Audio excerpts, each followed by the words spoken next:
Hello friends, यदि आपका वजन ज़्यादा है यानी कि आप ओबीज हैं और आपको सर्जरी करानी पड़ रही है, तो अब आप कंफ्यूज हैं कि लेप्रोस्कोपिक सर्जरी कराएं या ओपन सर्जरी कराएं। तो मैं doctor Sushila Saini, gynaecologist and gynae laparoscopic surgeon, आज आपको मदद करने जा रही हूँ कि आपको कौन सी सर्जरी चूज़ करनी चाहिए। ओबेसिटी के चलते कई सारे कॉम्प्लिकेशंस हो सकते हैं, यानी कि जब भी आपकी चर्बी ज़्यादा होती है तो घाव, जब भी चीरा लगेगा तो घाव भरने की समस्या हो सकती है। ज़्यादा दिन तक बेड पर लेटने से बेड सोर्स हो सकते हैं, खून की नलियों के अंदर खून जमा हो सकता है और साथ में बीपी और शुगर की समस्या एसोसिएटेड हो सकती है, जिसकी वजह से आपकी हीलिंग अफेक्ट हो सकती है। और जब भी चीरा लगाकर सर्जरी की जाती है तो उसको घाव को भरने में 2 से 3 महीने लग जाते हैं। चर्बी का पानी बन जाता है, जिसकी वजह से घाव के अंदर पानी बन जाता है और घाव खुल जाता है और उसके बाद में ओपन पट्टियाँ करनी पड़ती है, जिसकी वजह से बहुत ज़्यादा पेन होता है, डिस्टर्बेंस होता है और लाइफ भी बहुत ज़्यादा डिस्टर्ब हो जाती है।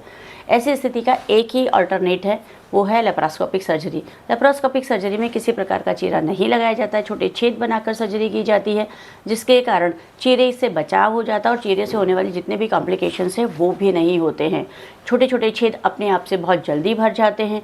सर्जरी के बाद दूसरे दिन छुट्टी हो जाती है और उसमें बेड रिडेंसी की ज़रूरत नहीं पड़ती है, यानी कि पेशेंट आराम से 3-4 घंटे के बाद भी बैठ सकता है, उठ सकता है, हाथ पैर हिला सकता है और दूसरे दिन से चल फिर भी पाता है। और बेड रिडन नहीं होने के कारण बेड सोर्स नहीं बनते हैं, खून की नलियों में खून जमने की यानी कि क्लॉटिंग की समस्या खत्म हो जाती है और जल्दी ओरली अलाउ करने के कारण इंसुलिन पर डिपेंडेंसी नहीं रहती, यानी कि शुगर के मरीज़ भी फास्ट रिकवरी करते हैं और बीपी के मरीज़ अपनी दवाई जल्दी ले सकते हैं और उसमें से किसी प्रकार का कॉम्प्लिकेशन नहीं आता है। तो इस प्रकार से यदि आपकी सर्जरी होनी है और आप लेप्रोस्कोपिक सर्जरी चूज़ करते हैं तो आप बहुत ही जल्दी रिकवरी हो जाएगी, पेन नहीं होगा और ओबेसिटी से रिलेटेड जो इतने सारे कॉम्प्लिकेशंस आपको झेलने पड़ सकते थे वो अब नहीं झेलने पड़ेंगे, जिससे कि आपकी रिकवरी फास्ट होगी और आप जल्दी घर जाकर अपने काम पर जल्दी जा पाएंगे।